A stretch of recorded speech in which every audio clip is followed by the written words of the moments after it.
Hello my dear student, how are you? আশা করি তোমরা সকলে ভালো আছো। আমি তোমাদের দয়া আর অশেষ রহমতে ভালো আছি। শীতকালীন শুভেচ্ছা। আমরা অবস্থান করছি পদার্থবিজ্ঞান দ্বিতীয় পত্রে প্রথম পত্রের চতুর্থ অধ্যায়, অর্থাৎ নিউটনিয়ান বলবিদ্যা। নিউটনিয়ান বলবিদ্যা সম্পর্কে আমি প্রথম লেকচারে বলার চেষ্টা করেছি।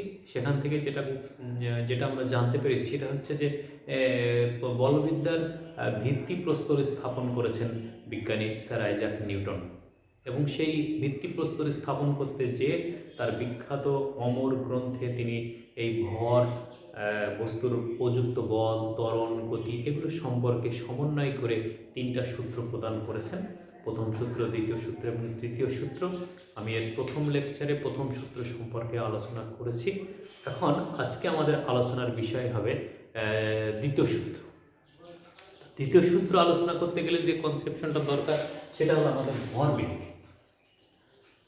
ভরবেগ পৃথিবীর সব থেকে সহজ সংজ্ঞা হচ্ছে ভরবেগ, যে ভর ও বেগের গুণফলকে ভরবেগ বলে।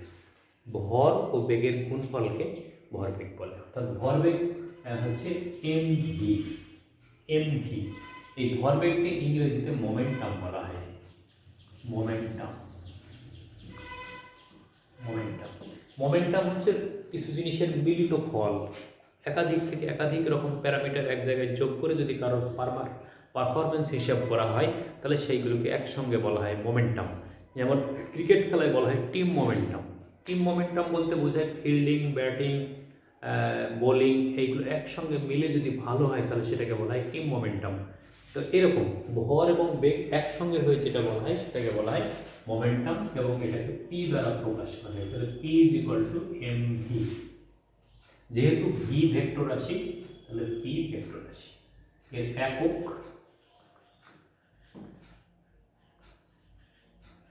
KG metre per second. এটা হলো আমাদের ভরের একক, কেজি মিটার পার সেকেন্ড। তাহলে ভরবেগ হচ্ছে ভর ও বেগের গুণফল। এইটা আমাদের দ্বিতীয় সূত্র পড়তে গেলে আমরা ব্যবহার করবো এই ভরবেগ শব্দটা। এই জন্য ভরবেগটা আমরা আগে একটু জেনে নিতে পারি। তো চলো বিবৃতি দ্বিতীয় সূত্রের বিবৃতিতে বলা হচ্ছে যে বস্তুর ভরবেগের পরিবর্তনের হার এর উপর প্রযুক্ত বলের সমানুপাতিক। বস্তুর ভরবেগের পরিবর্তনের হার এর উপর প্রযুক্ত বলের সমানুপাতিক, এবং বল যেদিকে ক্রিয়া করে বস্তুর ভরবেগের পরিবর্তনের হার সেদিকেই ঘটে। বল যেদিকে ক্রিয়া করে বস্তুর ভরবেগের পরিবর্তনের হার সেদিকেই ঘটে। তাহলে এখন এখানে আমরা যে জিনিসটা জানতে পারছি যে এটা পড়তে গেলে আমাদের বস্তুর ভরবেগ সম্পর্কে ধারণা থাকা লাগবে, বলের অভিমুখ সম্পর্কে ধারণা থাকা লাগবে, বলের কি পরিমাণ বল প্রয়োগ করা হয়েছে এটা সম্পর্কে ধারণা থাকা লাগবে। তাহলে এখান থেকে দেখা যাচ্ছে যে দ্বিতীয় সূত্র থেকে যেটা আমরা জানতে পারি, দ্বিতীয় সূত্রের বিবৃতি থেকে যেটা আমরা দেখতে পাচ্ছি, এখান থেকে আমাদের অনুধাবনযোগ্য বিষয় যেগুলো সেটা হচ্ছে যে এই সূত্র থেকে কি কি জানা যাবে। এই সূত্র থেকে আমরা বলের অভিমুখ জানতে পারি। ওই যে বল যেদিকে ক্রিয়া করে তাহলে কোন দিকে ক্রিয়া করে সেটা আমাদের জানতে হবে। তাহলে বলের অভিমুখ সম্পর্কে জানতে পারি, বলের পরিমাপ জানতে পারি আমরা। কারণ বল ভরবেগের কি পরিমাণ পরিবর্তন ঘটলো সেই পরিবর্তন ঘটার জন্য দায়ী প্যারামিটারটার পরিমাণ আমাদের জানা থাকতে হবে। বলের বৈশিষ্ট্য সম্পর্কে জানতে পারি, গুণগত বৈশিষ্ট্য, যে কী ধরনের বল এটা সেটা সম্পর্কে আমরা জানতে পারি। ত্বরণের সঙ্গে ওই বলের সম্পর্ক নির্ণয় করতে পারি আমরা দ্বিতীয় সূত্রের মাধ্যমে। আরেকটা কী পারি, বলের একক সম্পর্কে আমরা এই সূত্রের মাধ্যমে জানতে পারি। আরেকটা জিনিস জানতে পারি, বলের নিরপেক্ষ নীতি, খুব ইম্পর্ট্যান্ট একটা বিষয়, বলের নিরপেক্ষ নীতি। তাহলে দ্বিতীয় সূত্র থেকে আমাদের অনুধাবনযোগ্য যে বিষয় সেই বিষয় হচ্ছে এইগুলো, যে বলের অভিমুখ, বলের পরিমাপ, বলের গুণগত বৈশিষ্ট্য, ত্বরণের সাথে বলের সম্পর্ক এবং বলের একক। আরেকটা হচ্ছে বলের নিরপেক্ষ নীতি। এখানে যে বিষয়গুলো জানা যায়, বলবিদ্যা পড়তে গেলে এই প্যারামিটারগুলো বাদ দিয়ে বলবিদ্যা আলোচনা করা সম্ভব নয়। তাহলে সেই দিক থেকে দেখতে গেলে দ্বিতীয় সূত্রের গুণগত ব্যাখ্যা, দ্বিতীয় সূত্র থেকে প্রাপ্ত ফলাফল খুবই গুরুত্বপূর্ণ একটা বিষয়, মানে খুবই গুরুত্বপূর্ণ বলবিদ্যার জন্য। তো আমরা প্রথমে যেটা করব যে এই সূত্রের সাহায্যে ভরবেগের সঙ্গে সম্পর্ক কি, এই সূত্রের বিবৃতি থেকে যে গাণিতিক অংশ পাওয়া যায় সেই গাণিতিক অংশটা আমরা এখানে দেখতে চাই।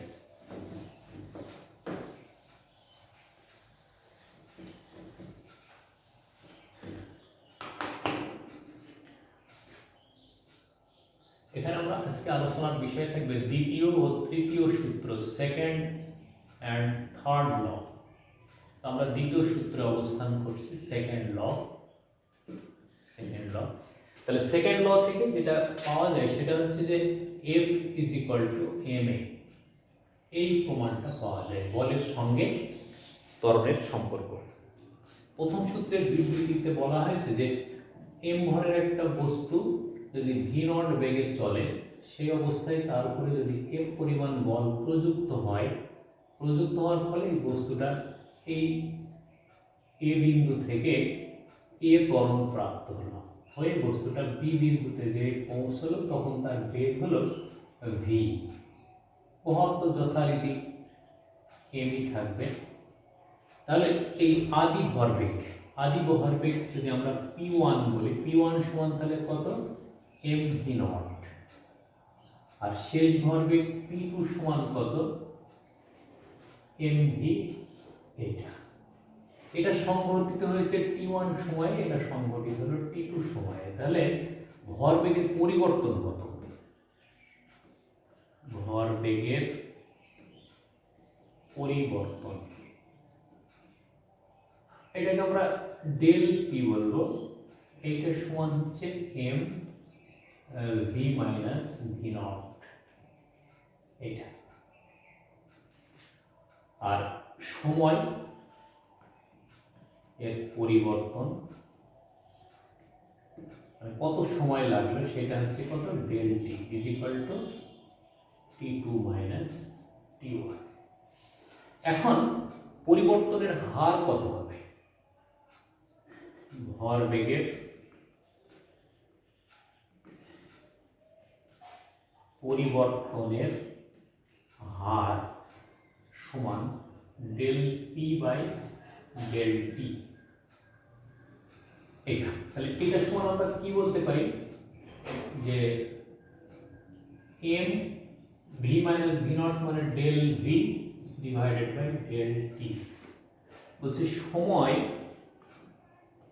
ব্যবধান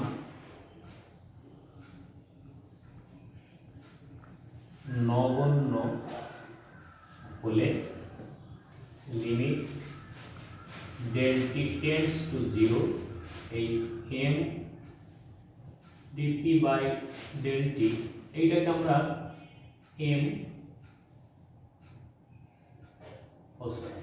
ডিপি বাই ডিটিকে আমরা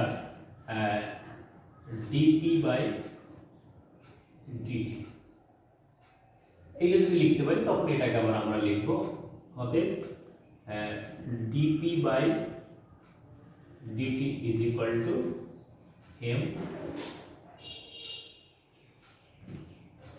ডি বাই ডিটি এম, এইটা কমপ্লিট। ঠিক আছে, তাহলে ডিপি সমান আমরা পাবো যেটা, সেটা হচ্ছে ডি এমপি। এই জিনিসটা আমরা লিখতে পারি। তাহলে এখন সূত্রে কি বলা হচ্ছে, সূত্রে বলা হচ্ছে যে ভরবেগের পরিবর্তনের হার প্রযুক্ত বলের সমানুপাতিক, ভরবেগের পরিবর্তনের হার প্রযুক্ত বলের সমানুপাতিক। তাহলে ভরবেগের পরিবর্তনের হার অতএব দ্বিতীয় সূত্র অনুসারে DP by DT varies as F. এই যে এফ বল প্রয়োগ হয়েছে সেটা হচ্ছে এফ। এটা কখনোই F varies as DP by DT হতে পারে না, কারণ সূত্রের বিবৃতিতে বলা হয়েছে যে ভরবেগের পরিবর্তনের হার প্রযুক্ত বলের সমানুপাতিক, বাট নট প্রযুক্ত বল ভরবেগের পরিবর্তনের সমানুপাতিক। ওকে, তাহলে ডিপি বাই ডিটি এর মান আমরা কি বসাতে পারি, আমরা তাহলে D by DT MD is equal to K F. এখানে কে হলো সমানুপাতিক ধ্রুবক, সমানুপাতিক ধ্রুবক। তাহলে এই সূত্র থেকে আমরা এখন কি লিখতে পারি, এই সূত্রটাকে আমরা এখন লিখতে পারি যে M dv by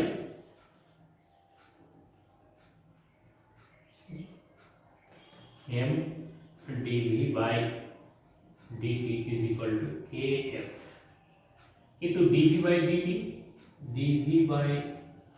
DT is equal to A তরল।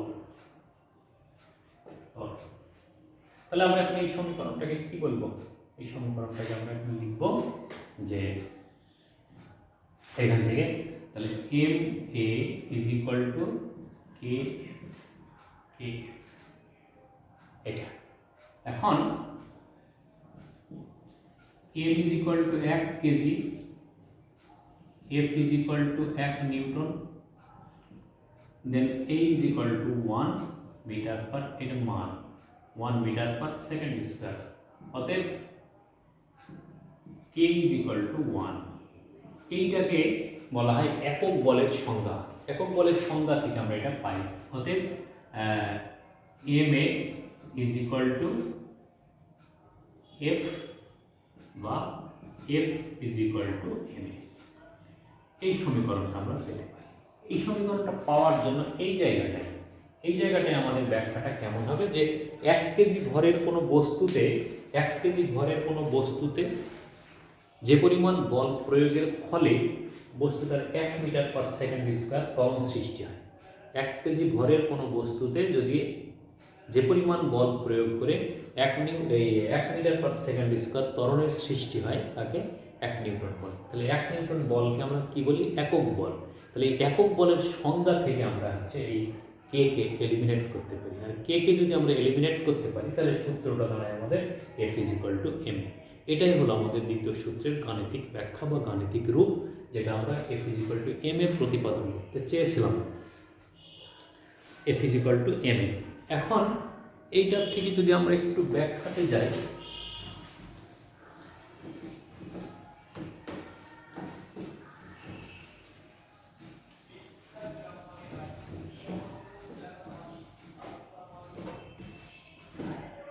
তাহলে আমরা প্রমাণ পেলাম যে সামে F is equal two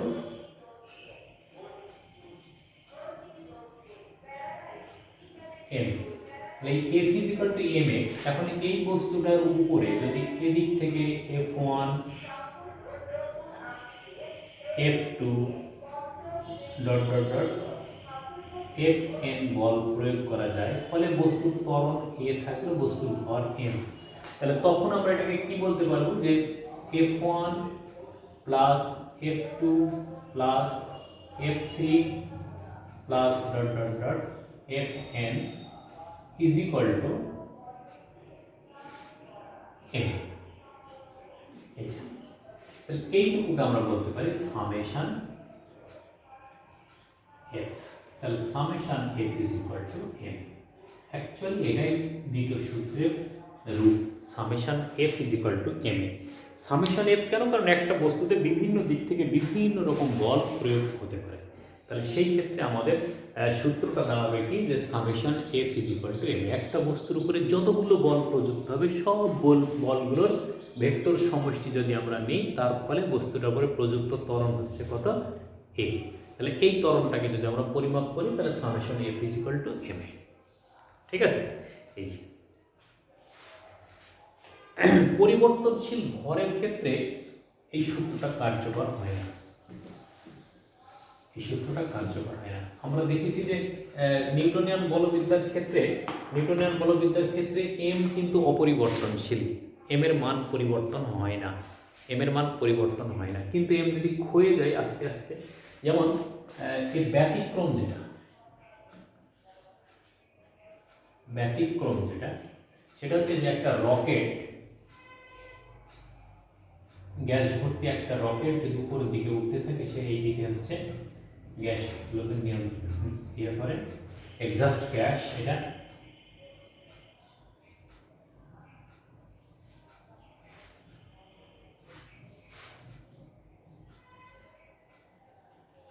exhaust gas, নির্গত গ্যাস।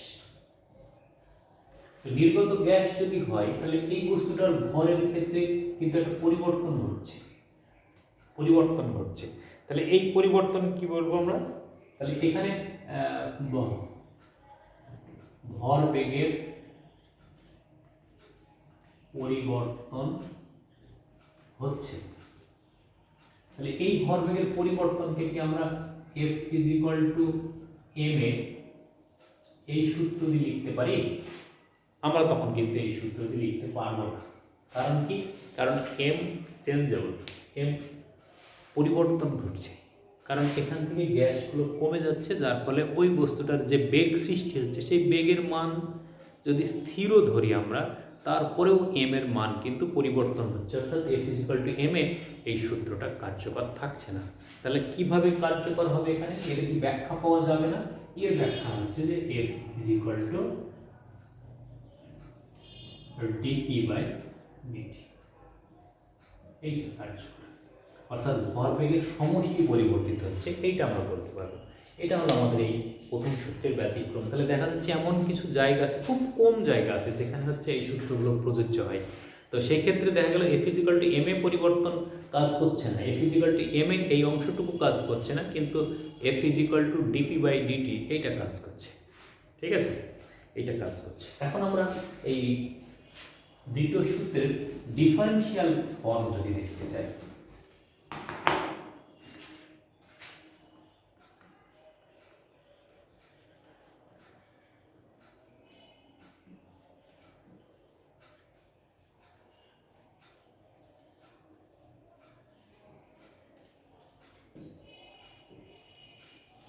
আমরা দ্বিতীয় সূত্র থেকে কি জানি? দ্বিতীয় সূত্র থেকে আমরা কি পাই যে F is equal to actually dp by dt, এটাই হলো আমাদের দ্বিতীয় সূত্রের অ্যাকচুয়াল রূপ, ভরবেগের পরিবর্তনের হার প্রযুক্ত বলের সমানুপাতিক এইটা। তাহলে F is equal to DP by dt, p is equal to কত? এম ভি, বা F is equal to d by DT m v. এইটাকে যদি আমরা এখন পার্শিয়াল ডিফারেন্সিয়েশন করি বা পার্শিয়াল ডেরিভেটিভ করি, তাহলে কি হবে? M dv by dt plus v dm by, এইটা হলো আমাদের প্রথম সূত্রের ব্যবকলনীয় সমীকরণ, এই দ্বিতীয় সূত্রের ব্যবকলনীয় সমীকরণ। এখানে এম ভি সবাই পরিবর্তনযোগ্য, এম ভি সবাই যদি পরিবর্তনযোগ্য হয়, তাহলে F is equal to M dv by dt plus v d m by dt, এটাই হলো আমাদের দ্বিতীয় সূত্রের ব্যবকলনীয় সমীকরণ। এখান থেকে আমরা তাহলে আমাদের অংশটাই কিভাবে যাব? এটা তাহলে আমাদের এই জায়গায় যেতে পারি কিভাবে? M is equal to constant, অর্থাৎ ভর যদি পরিবর্তন না হয়, আমাদের তো নিউটনিয়ান বলবিদ্যায় এটাই করে থাকি আমরা। ব্যতিক্রম ছিল যেটা আমরা রকেটের উড়ানোর ক্ষেত্রে দেখলাম যে এম পরিবর্তনশীল, তাহলে সেই ক্ষেত্রে হ্যাঁ dm by DT is equal to 0, অতএব F is equal to M dv by dt, বা F is equal to M A, এখানে আসবে। তাহলে এইটাই আমাদের কিন্তু সার্বজনীন সমীকরণ দ্বিতীয় সূত্রের।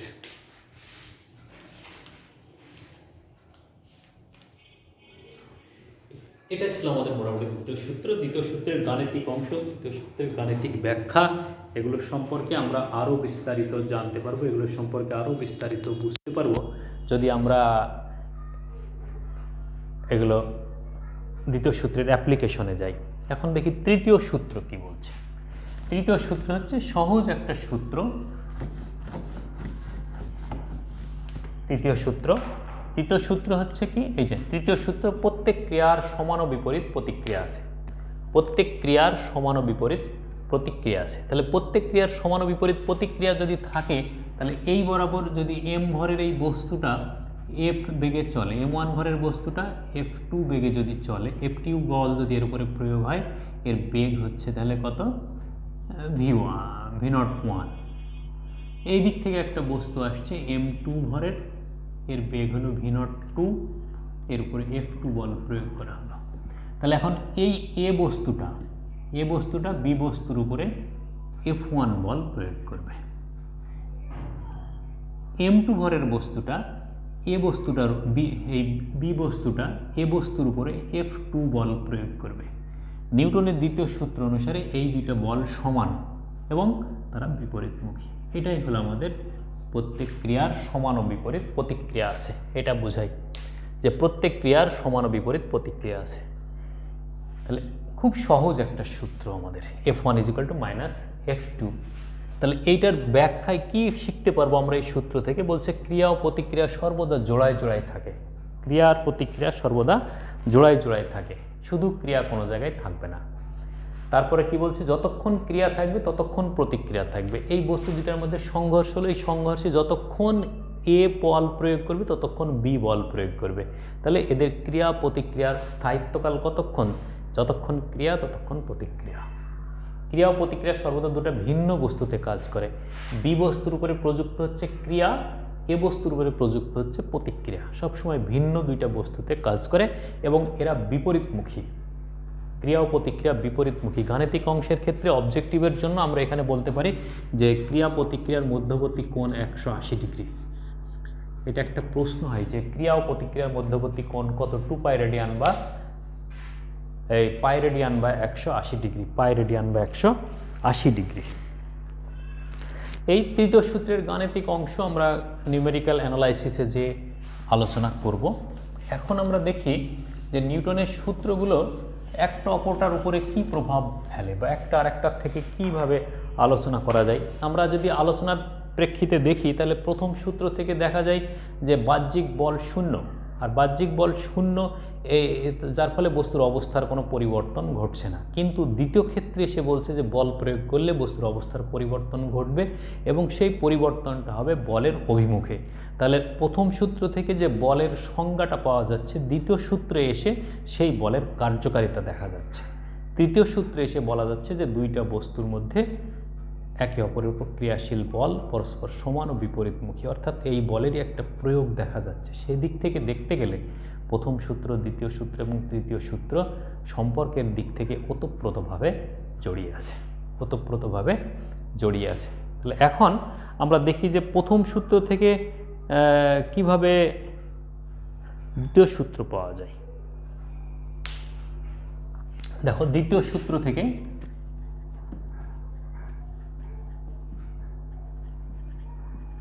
প্রথম সূত্র, তাহলে দ্বিতীয় সূত্র আমরা জানি কি? Summation F is equal to M A. এটা হলো দ্বিতীয় সূত্র, দ্বিতীয় সূত্র। এখন এই দ্বিতীয় সূত্র থেকে আমরা প্রথম সূত্রে কিভাবে যাব? তাহলে প্রথম সূত্র অনুসারে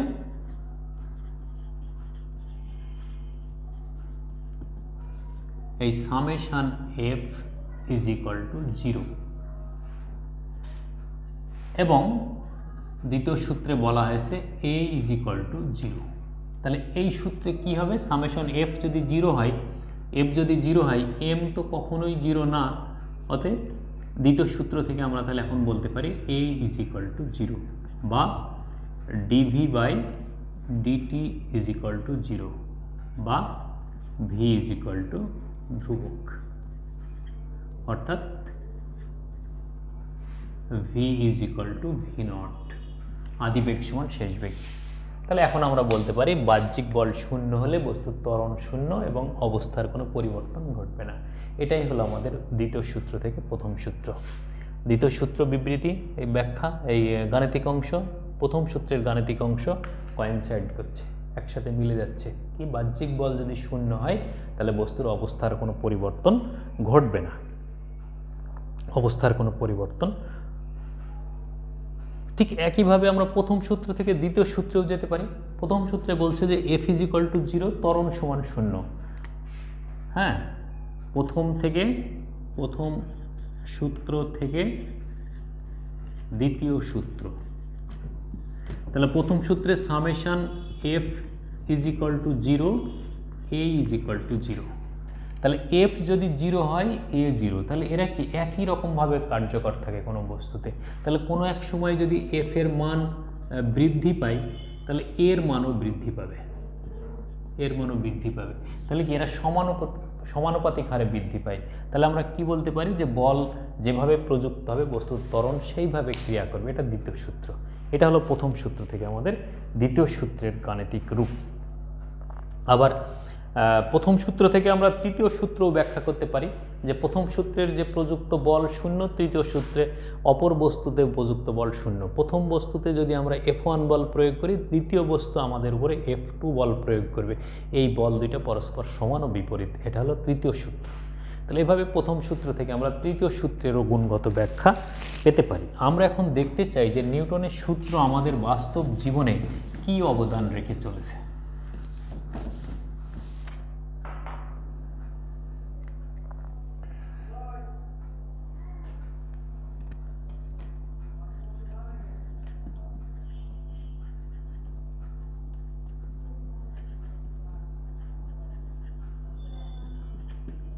আসলে নিউটনের সূত্রের অবদান বর্ণনা করে বলবিদ্যায় শেষ করা যাবে না, কারণ এর অবদান অনস্বীকার্য এবং এক্সপান্ডেড একটা অবদান রয়েছে, কন্ট্রিবিউশন রয়েছে। তাহলে the contribution of Newton's law of motion, এটা হচ্ছে কি অপরিসীম।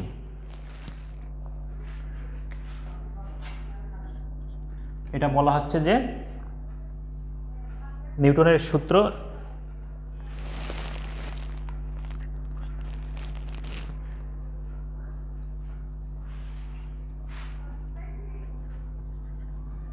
নিউটনের সূত্রের উপর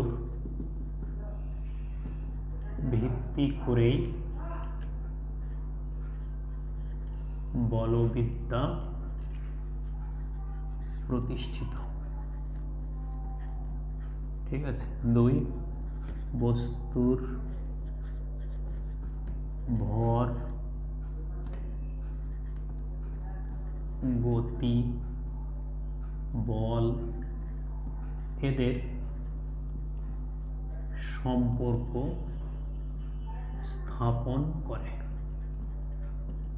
গতিসূত্রের মাধ্যমে। তারপরে কি 3 নম্বরে এসে বলা হচ্ছে, আমরা প্রথম দ্বিতীয় সূত্রে নিউটনের সূত্রের অবদান দেখছি যে 1, 2, 3 এই 3টা সূত্রের আলাদা আলাদা করে আমাদের বিউটি অফ ইকুয়েশন আমরা ব্যাখ্যা করেছি। তারপরেও এক জায়গায় করে বলতে গেলে খুব শর্টকাটে আমরা এই 2টা পয়েন্ট বলতে পারি।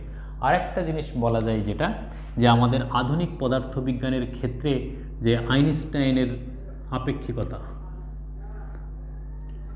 ম্যাক্সওয়েলের তড়িৎচুম্বকীয় তত্ত্ব,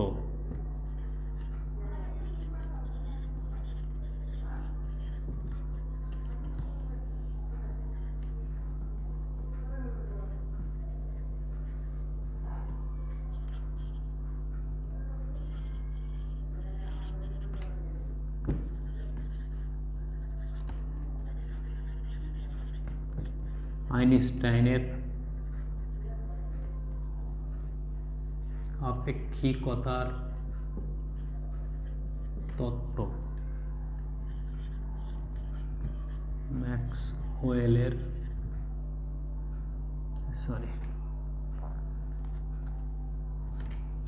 ম্যাক্স প্লাঙ্কের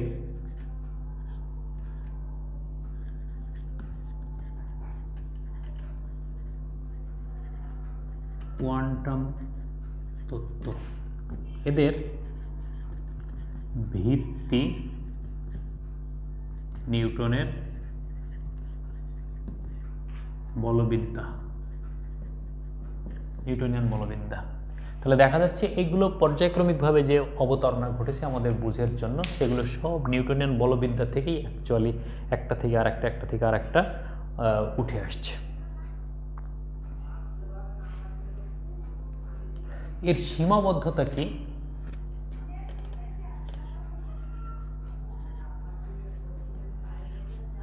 লিমিটেশনস 1 নম্বর, ক্ষুদ্র আকৃতির বস্তুতে নিউটনের সূত্র অকার্যকর।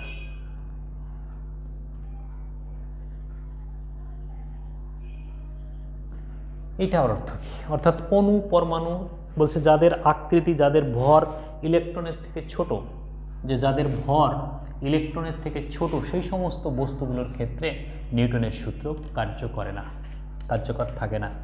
যে সমস্ত বস্তুর বেগ আলোর বেগের সমান বা তার কাছাকাছি, এদের ক্ষেত্রে নিউটনের সূত্র অকার্যকর। অকার্যকর অকার্যকর